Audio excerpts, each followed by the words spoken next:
I think some people were having difficulty finding where the Zoom link was.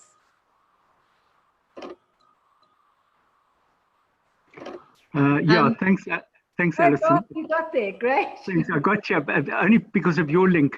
When I tried to link onto the onto the website again, it just took me back to the movie, which I've already watched.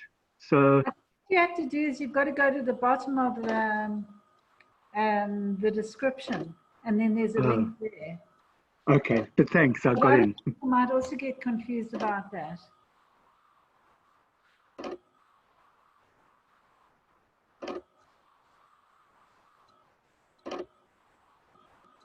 Well, should we start? Okay, well, welcome everybody to the discussion about this wonderful movie that we've all just watched. I'm just briefly going to introduce the two filmmakers, Eric Miller and Laurine Platzky, and then we're going to go on to a discussion of the movie. Phil's going to ask some questions, I'm going to ask some questions, and then we'll open it up for more general discussion. But I really just want to say to the two filmmakers, it's a really wonderful and moving film. It's very beautiful, but also, as people were saying earlier, quite very sad as well. So just to introduce Eric Miller. Eric is a long-time photojournalist who worked with the Afropix Photo Collective, documenting the anti-apartheid struggle in the 80s. And he also worked with Reuters and Associated Press News Services. And in the 90s and 2000s, he worked for a variety of European and Scandinavian publications. And in the last decade, he's worked on his own projects and assignments related to social justice issues and for a range of local and international NGOs. Laurine Platzky was a land rights activist during the apartheid years. In particular, she was one of the editors of the Surplus Peoples Project, which was a major project documenting forced removals. In the post-apartheid era, she worked in Nelson Mandela's presidency in 1996. She worked around some of the issues around national spatial frameworks and pushed that. She's worked 20 years in national and provincial government on strategic and socio-economic development planning, housing, cultural affairs, sport and international relations. And now she's working part-time at the University of the Western Cape as a strategic planner, and she teaches part-time at the Nelson Mandela School of Public Governance at the University of Cape Town. She also did a really wonderful PhD around industrial decentralization that really speaks to a lot of these issues. So I think between the two of them, I think they have wonderful insights that we see in this movie. Thanks, both of you. Over to you, Phil. Yeah, let me, just for the record, and I know I'm repeating it, but I really want to thank Eric and Laurine for producing Hutchinson, Shunted. I find it compelling watching. It really gets into the heart of a fraying, fractious, contradictory community. But it also talks to a whole lot of issues, perhaps, which have been somewhat obscured in our urban agenda over the last few years. I can't even say small town, because the use of the term town perhaps is stretching it a bit, but certainly a small settlement, and it brings it back into the discussion. So I found it an interesting little irony. Let's see if I can share the screen. If you look at the program, and under the heading Discovering Cities, because that's the thread in which this film is shown, is this image, this desolate image of the Karoo, with that little solitary sign pointing to Hutchinson. So I'm not quite sure how it relates to the theme of discovering cities, but it certainly does relate to an urban theme and to discussions about the urban and regional economies I think we do need to return to some of the work I think that Laurine and others here were doing a number of years ago. But I'm going to leave it to Alison really I'll leave it to her to talk to those issues. Now, how do I unshare the screen? Sorry. Anyhow, so I would really just want to start by asking a few questions, mainly directed to Eric about the actual film itself and the making of the film. And I would like to ask 3 questions, and perhaps the 4th as a quick add-on. And Laurine can chip in if she wishes, but I want to mainly focus it in a discussion with Eric at first. And I will ask all the questions together and then leave it to Eric to thread them as he wishes into a combined answer. So the first question is, you seem to have established an extraordinary intimacy with the community of Hutchinson, and not only with the community of Hutchinson, with a number of key players in the wider district. So in Hutchinson, we're talking about children and youth and the soccer coach and more, and in the wider community, a mayor, school teachers, school headmaster, farmers in the district, and people spoke frankly to you. They opened up to you, and yet you come from the big city. You come from Cape Town. You're aliens to Hutchinson. And how did you manage really to get entry into that community? And how did you manage to establish the sort of trust that enabled them to open up to you? And secondly, and in a way it relates to that, I believe that you premiered the film not in Cape Town or Joburg, but you premiered the film locally. You premiered the film in a wonderful Art Deco theatre in Victoria West, only a few kilometers from Hutchinson. And so I would love to know how that film was received by the local communities, by Hutchinson and people in the wider district.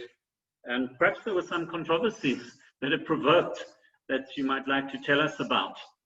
And then thirdly, I really found the music evocative of the story. And the opening of the film is particularly haunting. And so I wondered, it was a wonderful compliment to that extraordinary photography. So I wondered how you decided on the music of Garth Klein and how you made contact with him. I heard someone call him the odd man of the Karoo, and I believe he was born in Beaufort West. But I suspect there may be a story there. And so if you could talk to us a bit about the music. And then I said a quick add-on, because I'm just curious to know, how did you actually produce that film? Did you get sponsorship? If so, who sponsored you? If you can tell us. Thanks so much. Let me leave it to Eric to answer those questions. You'll have to unmute. Okay, so I'm going to answer your question with a question. How long do we have? Okay, we're going to try and we need to finish this whole session by 9 o'clock, so we're going to have to be fairly brief. But don't skip the important things. We need to know about it. But unfortunately, we don't have time for very long answers. All right, so I'll have to leave some time for Laurine because she has some things to say as well. I mean, each question that you've asked me, I could wax lyrical for ages. But your first one, there's a long answer and a short answer. And actually, the short answer is something I discovered very early in my career as a photojournalist. And traditionally, I've only done photography and occasionally writing.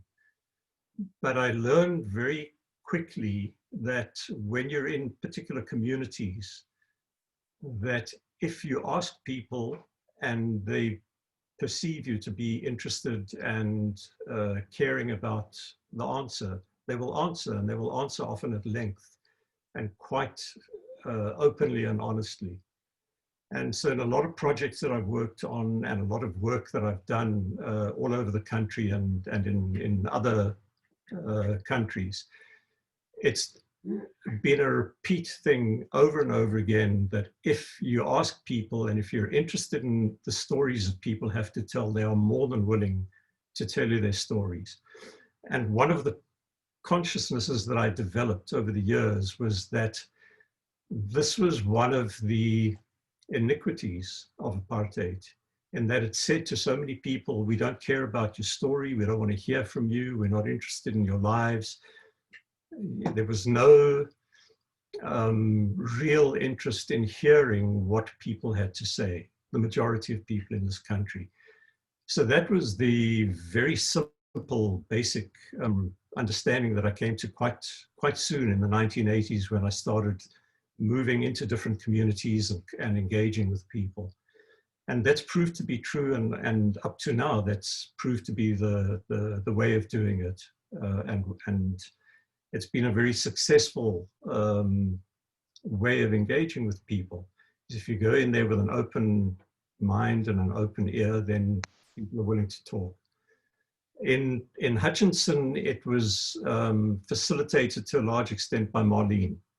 And we had met Marlene the year before we started working on the film in 2017.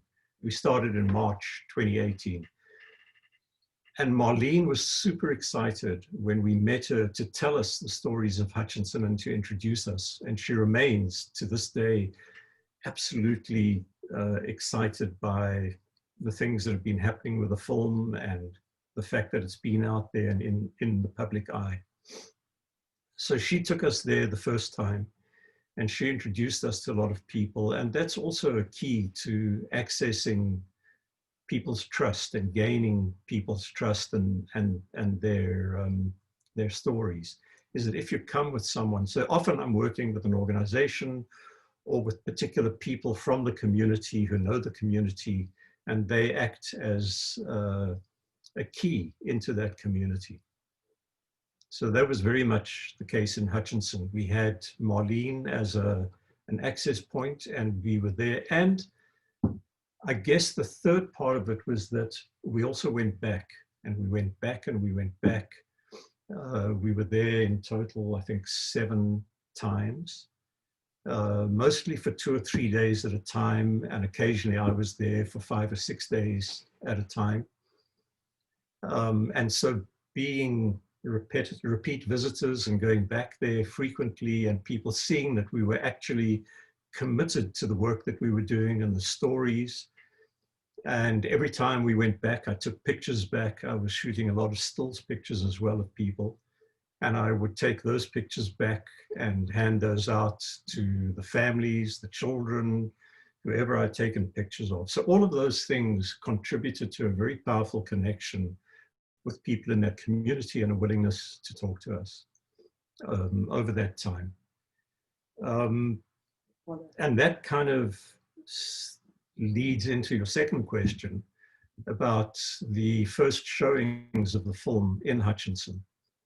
We were very committed to being straight up and down with the people about what we were doing. People signed consent forms, which were very brief, but very clear that that we were making a film, and that the film would likely be available on the internet and in public showings. I mean, we had no idea at the time, of course, about lockdown and all of that sort of thing. So people were told up front what we were doing, why we were doing it, and then they allowed us into their lives and their stories and their homes. And when it came time near the end of editing, we started taking rough cuts into the community and showing people.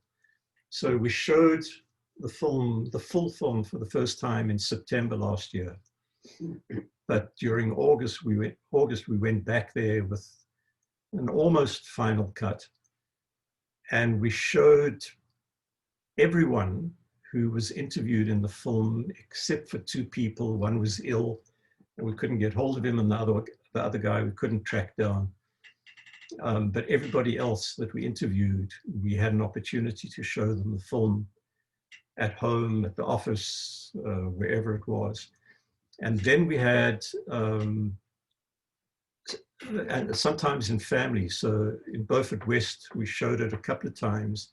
So for example, with Marlene, it was Marlene and Petrus van Wyk, the very last guy in the final scene in the film, and their families, mother, daughter, neighbors, who all came over to the house to watch the film. At the end of it, we asked them and everybody else that saw it, you know, are you okay with it? What do you think of it? What is your feedback about it? And every single person that gave us feedback and commented about it, the common response was, we think this is a very accurate and honest rendition of our lives now and the stories that we told you. So they were all very engaged and very pleased about the end result. We had problems during the course of it with some people who initially indicated that they would talk to us and then bailed out. There were a couple of people who wouldn't talk to us on camera, on the record.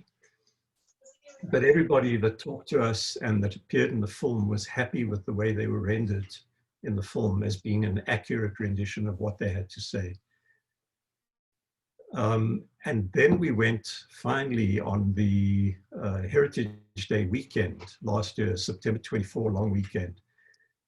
There was a large group of former residents of Hutchinson, one or two of whom appear in the film. And they had held a reunion of former residents in Hutchinson in 2018. And we'd met them then and gotten friendly with some of them and then arranged to interview a couple of them. And then they had a second reunion on the Heritage Day weekend a year ago. And so we arranged, the very first showing was actually in Hutchinson. And we wanted it to be in Hutchinson. And we had this idea of actually hanging a white cloth on the tree and showing it outdoors, but the wind was howling. And so we showed it in one of the classrooms in the school, and it was packed out with, I think, what, about 140 or so people, probably about 40 or 50 children who got so excited every time they saw somebody they knew, which was from minute one to the last minute. There was always someone they knew, and they shrieked and they yelled and they just got super excited. I don't know how anybody heard anything, but they loved it. And we then talked to a lot of the people afterwards, you know, what did they think of it? And they were all very solidly behind it.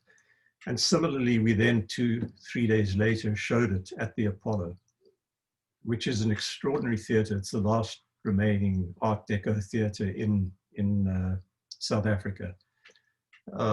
So it was wonderful showing it in a real cinema on a big screen and with all the people. And there were about 150 or 60 people there. I think they have a capacity of about 220 something. So they were delighted that so many people came. There were, as you intimated in your opening, there were some issues in the community. There are fractious elements in the community. There were some WhatsApps that started circulating the morning before we showed the film. And there were the usual kind of internal community. Party politics, mostly party politics. But yeah, DA, ANC supporters sort of having a go at each other. At the end of that showing, we had invited the mayor who appears in the film. We kind of kidnapped him the one day. Laurine used all her experience in government and bureaucracy to get him in for that interview after a long story, which we won't go into here because of time. But he stood up at the end of it and he made an incredibly conciliatory speech about the community's need to work together and to get over the fractiousness and the partisan issues that they were trying to promote. I'm not sure whether that manifested. I was there about a month or so later and spoke to some of the people, and they had just had a meeting with the ANC and certain active people in the town, and they were feeling quite positive about it. And I hope that that continued. So that was the first showings. And then the music. How did we decide? The funding. Well, that was the last question. So I'll get to it last. The music, and I did share a little bit of it with you, and I don't think we have the time to go into the whole thing, but I framed it as a love story. And I made a post on Facebook about it, and if anybody's on Facebook and they want to go there, find the post. It's in public eye, which relates back to a long time ago when I was first introduced to Garth music by a friend. And it sat with me for many years. And when we started on the film, I had a very clear idea of the mood that I was trying to evoke in this film, because it's the Karoo. And I also, you asked part of the question as an outsider and a stranger to the Karoo. And we are and were very much strangers and outsiders in the Karoo. It has its own little social and particular ecosystem in the communities of the Karoo. It's a very slow and deliberate community. And I was quite apprehensive about how will we penetrate that and how will we get into that. And the music kind of exemplified for me the feel and the mood and the pace and the ambiance of the Karoo. And I started doing research and listening to a lot of music. I tried David Kramer and the Kalahari Boere Orkest and various other kind of traditional musicians from the Karoo. And none of it quite worked. And then I thought about Garth Klein, and I went back and I found the CD that I'd been given many, many years ago. And it just clicked. It was just clear to me that this was the music that fit the film perfectly. And I hadn't even gone more than, I think we'd been there twice by the time I decided on that.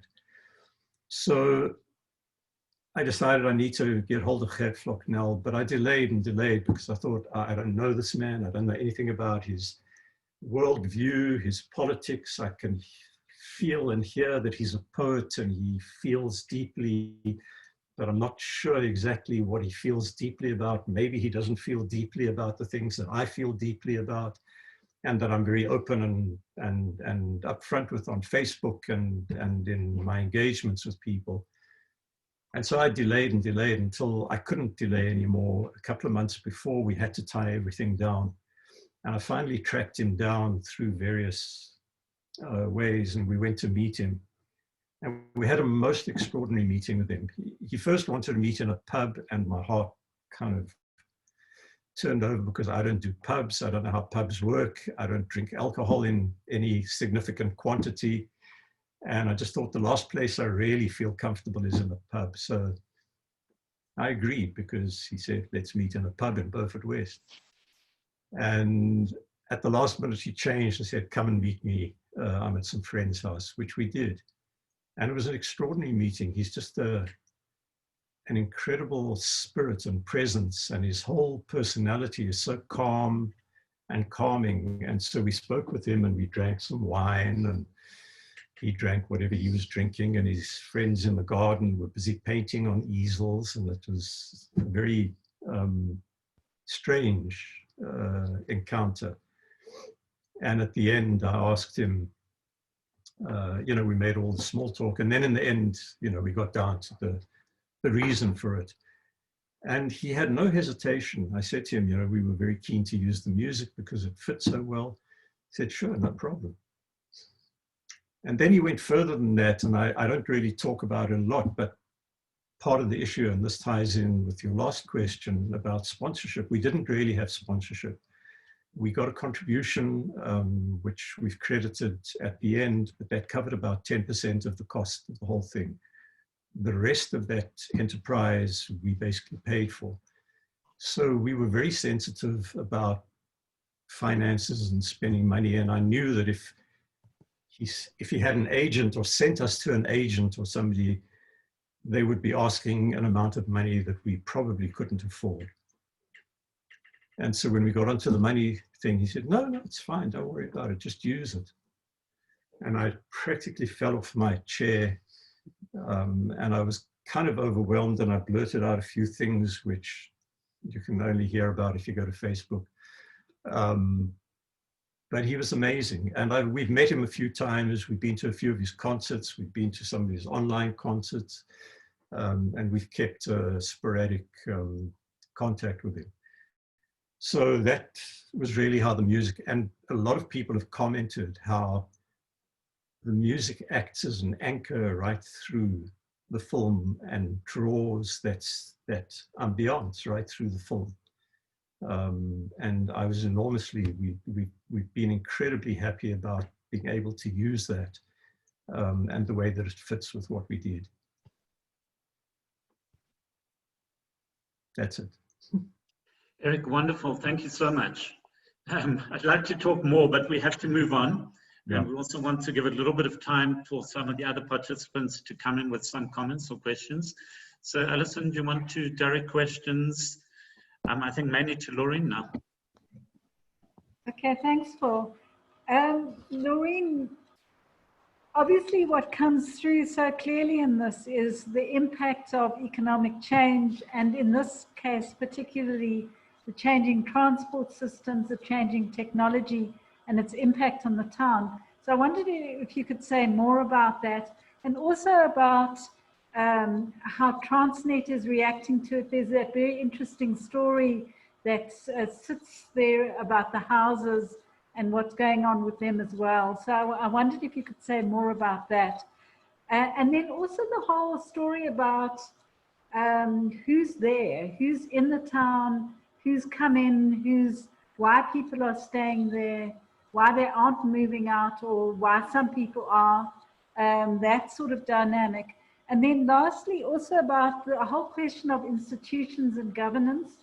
And there's some hints about local government, but also if you could say a bit more about how local government is responding, their role in all of this, and then any kind of thinking about the future of the place. I see Werner Nell in the chat has said some things about the difficulty of really doing much about in these declining small towns, and I wondered what your comments were about that. Thanks.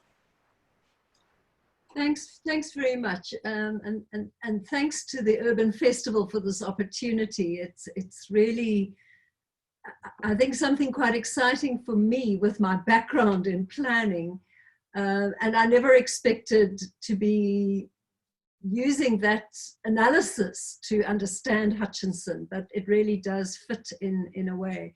So one of the sort of simple, easy little things that I picked up early on in my planning expertise, as you call it, one would in one's history, was that the health and the prospects of a region or any kind of space, I guess, doesn't really matter the scale, depends very much on the sectors of the economy that are either growing or in growing mode or in decline.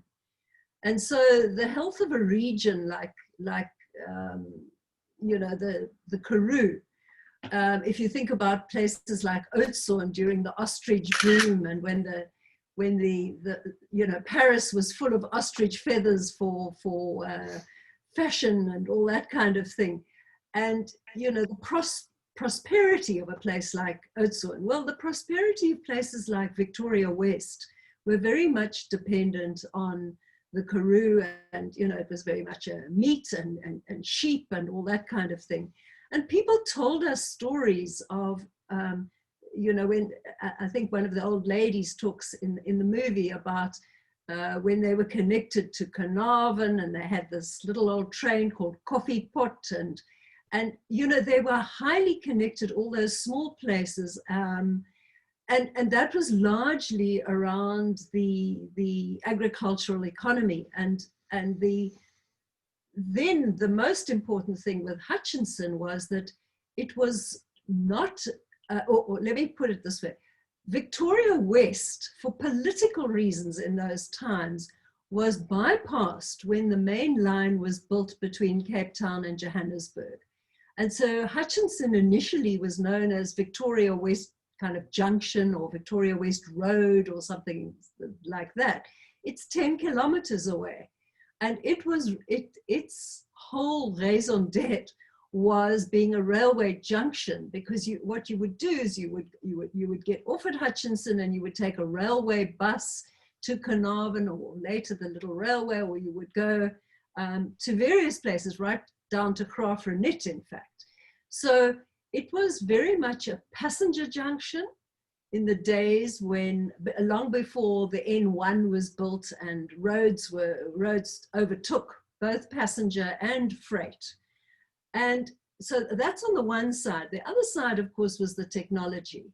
As it changed from steam, coal, water, Hutchinson is built on underground water, which is on the Conroy's farm. And currently that farm produces all the water for Victoria West as well, 10 kilometers away. So it was very well placed for steam trains. Then later came diesel, and they were then they had a whole storage facility for the diesel, and then later electricity. Excuse me, but each time the technology changed, people lost jobs, because they were no longer, you know, as the train drivers and so on in the movie say, you know, you no longer had stokers and people who needed to do all the manual signaling and all that kind of thing. So you can now, you know, manage the train system from Beaufort West or even from Cape Town, as one guy said. So at each step of the way, the technology resulted in job losses locally. Now, Spoornet being what Spoornet was in the 1980s, and of course the apartheid system with the railways being very much part of the civilized, so-called civilized labor policy of the 1930s, the whites were taken care of. So the whites moved out of what is known as Boereblok, which is on that one side of the railway line, as you saw the houses that have been particularly vandalized, but Old Man Jackson and Oom Vai and these people still now live, and I'll come to who lives in those houses now. But those houses were where the white railway workers lived. And when you hear the story of Charlotte Roux, who tells about, you know, the railway workers and that terrible story of domestic violence and the child being, you know, having her hair pulled out and that kind of thing, those were all white railway workers that she was referring to, who had children in the local school. Now, they were taken care of. When the technology changed and the rails and the main line was electrified, they were moved all over the country, but there were houses built for them in Victoria West for those who were retiring, and some of them retired to Beaufort West as well. And what happened was gradually the houses were vacated by the whites, and the local colored people who were working on the railways, like Oom Vai, who was now a pensioner from Spoornet, moved into the houses. As well as that, Old Man Jackson moved off the farm. Now, many people in the Karoo have not necessarily been physically forcibly removed with trucks and all the rest of it, but gradually, as again, the economy has changed and safety issues have come, you know, we've seen farm evictions, but we've also seen the municipalities in those small towns like Victoria West building site and service schemes. Now, many people, as I think one of the young guys who lives in a backyard said, we don't want to live in those sorts of schemes. We'd rather live in a place like Hutchinson, where it's quiet. We know people here. Gradually, people have moved in, particularly into the backyards.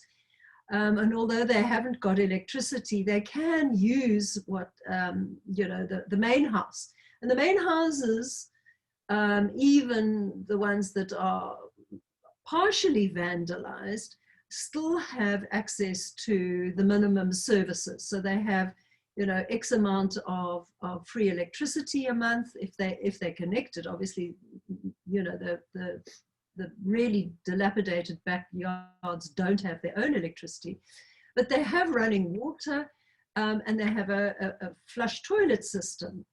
There is, you know, the municipality, the Ubuntu municipality, which is Victoria's West municipality, has responsibility for them now. Now, when I was working in provincial government 16 years ago, I was approached by Transnet at that stage because they wanted to hand over all these small settlements throughout the country. You know, Hutchinson is obviously not unique. But they wanted to hand them all over to the provincial governments. And we said, look, you know, where's the budget? We don't have budget to run these places. You know, they don't have a rate space or anything like that. And eventually what has happened is that they are supposed to be handing over all these small settlements to the local municipalities. Now, in the case of Hutchinson, on the side of the Boerenblok side, it's one big earth that belonged to, and still belongs to Transnet, being previously Spoornet and previously SA Railways and Harbours, I think they were. And that big earth has to be subdivided, and what people would really like, and what the mayor claims he would like to be doing, is to hand over those individual urban to those people who are living there, particularly those who have been living there a long time, and most of them have been living there quite, you know, since, many of them since the 80s. On the other side, Marabastad, which is the sort of township area, they're quite solid township houses. They also have services. They also, you know, are, I mean, it's very basic not site and service, but basic services. And the people live off SASSA grants. Let's face it, the only jobs in the area are with the Community Works program. And I think, as one of the guys said, that he can earn about 700 Rand a month with that. And they clean up and they dig graves and they do this, and yeah, they help with the roads in the area. The school is the only real institution that still functions, and the principal of the school that we interviewed is now retired. He retired nearly a year ago, in December last year. And they have, one of the teachers is acting principal, and she's absolutely doing her best, but there are only 4 teachers left. They're under 100 children.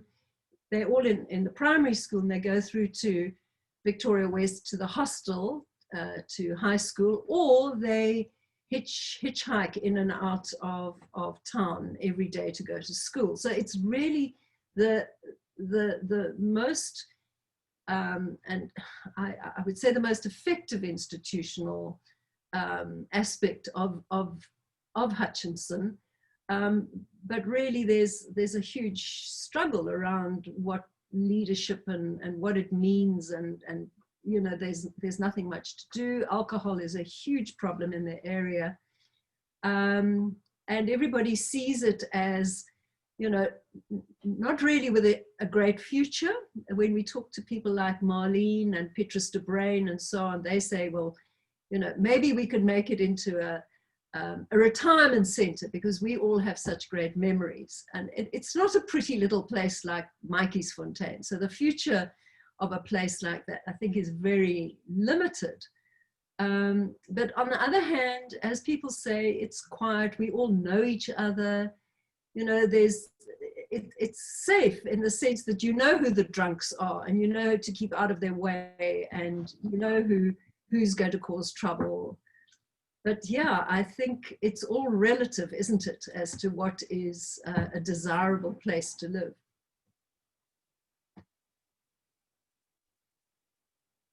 Thank you. Paul, at this point, should we open it up to general questions? Yeah.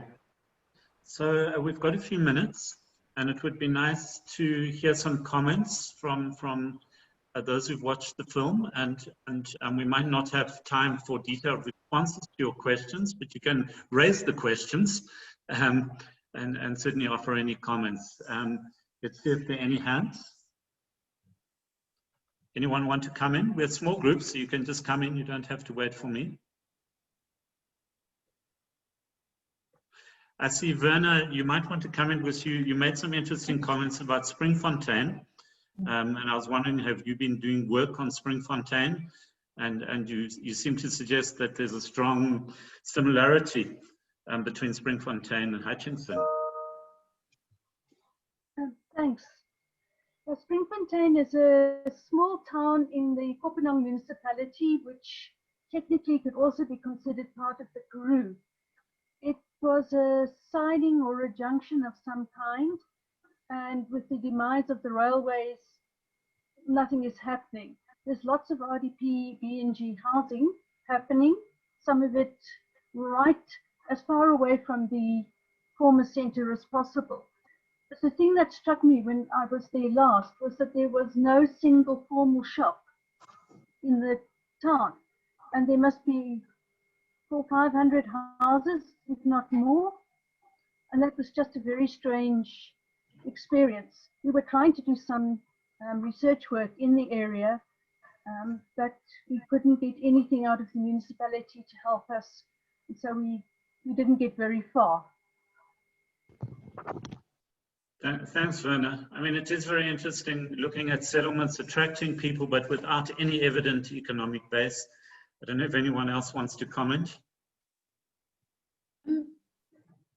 Thanks, Volker. I mean, you know, where to go for the solution, but I mean, it seems to me, you know, in the absence of being able to unlock an economic opportunity, we need to go to human development, and the closure of schools across the country, the closure of farm schools, you know, has destroyed communities, and as Laurine said, you know, these sort of factors might not have led to forced removals, but they've led to de facto forced removals, haven't they? With people have sort of gone off, had to move off farms, or mothers and children moved off farms and moved to townships, to schools.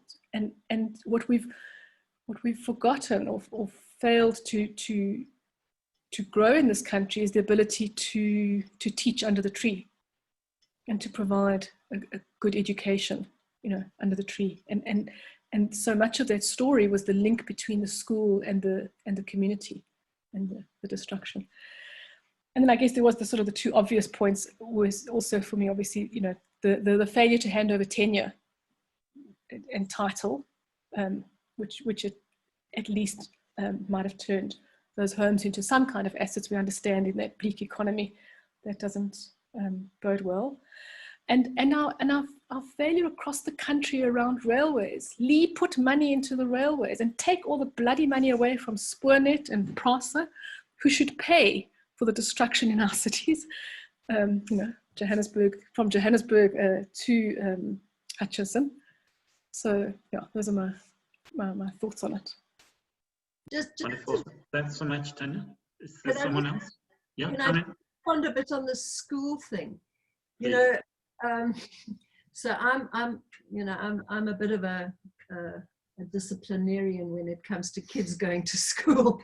So there was one morning, I mean, Eric and I used to be there at 4:30 or 5 in the morning to try and catch the train that was coming through that was inevitably hours and hours late. But anyway, one morning, freezing morning in Hutchinson, I'm standing on the bridge holding some camera, and Eric's running around. And there are these 3 little boys hiding and messing around in the ruins. And I shouted at them, "Why aren't you in school?" You see, so they're in school uniform. Nee mevrou, and then they answer in Afrikaans that they missed their lift to Victoria West. So I said, "But you go to the local school. You go to Mr. Sabat's school over there. I can see from your uniform, you see." So they look at me. So I phoned the headmaster and I said, "There are 3 little boys here, and it's like 9, 10 in the morning. they need to be in school, because for goodness sake, this is these children's only opportunity to get out of, this terrible situation and be caught in another generation of poverty and all the rest of it. So he comes around in his car and the kids have gone. So anyway, he phones me and he says, thank you very much for doing that. Actually, they're 3 little boys from a farm, and they get a lift every morning, and they're supposed to walk from the road to the school, which is like less than half a kilometer. And they bunk school often. And their parents think that when they have and these are farm workers. These children have got full school uniform. Their parents have obviously gone to trouble and money to get them out for school. And the parents think that they're in school. And the school thinks that there's been a problem on the farm with transport or this or that. So there's this kind of space. And, when we talk about it, it sounds all very theoretical, but actually it's about a lot of children who have not got, the background or the imagination. They don't sit around the dinner table and talk about what careers or, what happens in middle class situations. And all there is this desperation on the parents' side to get them into school, and the school side to keep them into school. And that kind of thing just doesn't happen in a farm situation. I can understand that it is not economic to have little clusters, but there is a school there that had 100 children in it, and it's not a badly equipped school, and they've got tablets, and they're waiting for their internet connections and all the rest of it. But for me, that is so important to give a future. It's not a completely lost situation. It's a place that has had a very different past, and it's a place for many people who are relatively happy to be there, as opposed to a crime-ridden township in a big city where things are just so, where there's not a sense. Tanya, Zack is there. So I think it's that for me, I don't want to be romantic about it, but I do think that there was, and there is, the fact that those 2 youngsters that we interviewed both wanted to be teachers. They both want to feed back into their communities. It's a very important, hopeful sign. Thanks, Laurine. Thanks very much. I see Ruby's asked the rather fundamental question. How did you actually come to make a film about Hutchinson in the first place? Did you even know that Hutchinson existed before you came across? But before you answer that one, I wonder if anyone else wants to come in with a final comment or question. Okay, so let me just also raise this question of vandalism, because it's very topical with the discussion now about the destruction of Transnet infrastructure during the lockdown. And there was a bit of a tension in the film, I think, between those who were sort of pointing a finger at the community, the vandals, if you like, and those who were saying, but it's Transnet, they haven't empowered the community, they haven't transferred the property rights to the community, so there's no sense of ownership. And I wondered whether you'd comment on that. And then I think we'll call it today. But perhaps Eric or Laurine, if you could quickly respond to those 2. How we came to Hutchinson. Well, sorry, just the one point that you made about the community vandalizing the infrastructure. It's not just the community in Hutchinson. There were stories that we were told, but we had no proof of it, of Victoria West Municipality coming in and plundering some of the building materials to go and build infrastructure in Victoria West for themselves. But we had no proof of that, but that's what people told us. And there were outside builders. Outsiders, definitely. Outsiders, builders who came and loaded up buckies of building materials. The answer to how we got there in the first place, we're not allowed to tell you. It's under embargo, but it was our son. And there's a much longer story, but time and constraints and everything. But we were on a road trip. He was visiting, he's been studying overseas, and he was visiting, having a holiday with us. And normally he would end up visiting friends and going here and there, and we'd never get to see him. So we decided that a road trip would be an appropriate way of holding him as a captive audience. And we were driving up to Johannesburg, and we slept over in Beaufort West. In the morning, he said, "Oh, how about we go to this place?" And I found it on Google, and it looks very interesting. There's about 400 people living there. You know what? So he showed us, and Hutchinson, and never heard of it before. And it took us about 2 hours detour, and we found it on a very, very unusually misty morning in the Karoo. And it was quite eerie, and it was intriguing. And so we spent a lot of time on the rest of the journey talking about it. And then that percolated. And in 2017, I thought about it a lot, and I couldn't find much information online about Hutchinson. And then we had the opportunity to go to Beaufort West in November 2017. And so I started making inquiries of people in Beaufort West who knew about Hutchinson. And we met Marlene. I got a phone call one day from somebody, "Is this Eric Miller?" I said, "Yes." She says, "I believe you're looking for some stories about Hutchinson." I said, "Yes." She said, "Well, my name is Marlene, and I grew up in Hutchinson, and boy, have I got stories to tell you." And so for any journalist to hear that, and I know there are a couple of journalists in this group at the moment, it's a gift. Manna from heaven. Yeah, when somebody says, "Boy, have I got stories to tell you." And so that's how the relationship with Marlene started, and how we then got introduced back into the community. A random road trip, basically. Just a last comment from me on Transnet. I think it's very important that Transnet do the right thing. And I know that Portia Darby has responded quite favorably when we approached her about this thing. But it's not an easy process. It is about making sure that each municipality takes responsibility, and that you know, the subdivision of the urban, you know, it's done in a legal process, but it would make a huge difference to these people, as someone said a little earlier about the asset. I think it's not only about ownership, but it's also about leadership.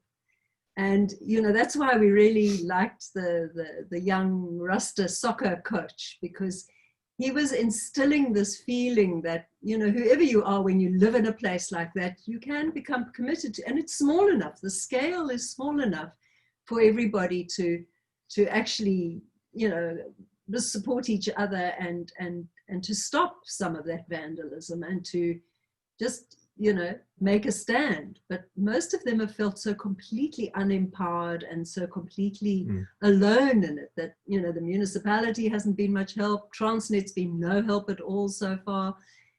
And so, and they're very cynical about political parties, because every time there's an election coming up, that's when we see the politicians coming, and we don't see them in between. So, you know, I think it is about agency, even in a place like that could make a difference.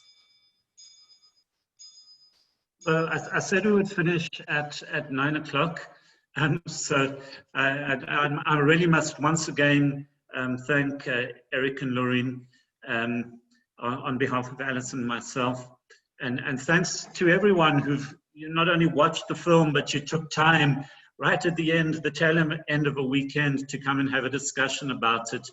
And I certainly think the sort of small settlement research manages to focus attention on the sort of issues we've been talking about in a way that's often a lot sharper than when we look at the big cities, which are cluttered with so much complexity and so many other issues, and the scale is so immense. And in a way, we can have a more meaningful discussion about Hutchinson than perhaps we can even have about Johannesburg. So thank you so much, and thanks again for the effort you took into producing this wonderful film. To everyone, have a wonderful evening, and hope you have a good week as well. Thank you very much. Thanks for watching. Thanks. Thanks to everyone. And thanks to everybody for your participation. And for all the comments in the chat. Thank you very much.